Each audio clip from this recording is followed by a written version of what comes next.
Preparing for the challenging Batad Rice Terrace Trail, an episode of series, exploring the Philippines' Cordilleras rice terraces. The tricky Batad Trail is certainly not for beginners, and Nikki gets real with her clients about the difficulty ahead. The Batad trek takes approximately 3 hours, that's back and forth already, she warns us. We'll spend 45 minutes going down to the village, taking stairs and walking on the edges of the rice terraces. This is the critical part, each terrace is about 7 to 10 feet high.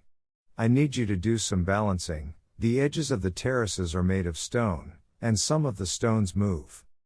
Nikki tells us what we should wear during the hike. Closed shoes are much better than sandals, she explains. Wear long pants, if you're a bit sensitive when it comes to bushes, but otherwise shorts are okay. Other necessities, sunblock, drinking water, plenty of it, we're told to bring twice our usual supply, walking sticks or trekking poles, and ponchos for the possibility of rain.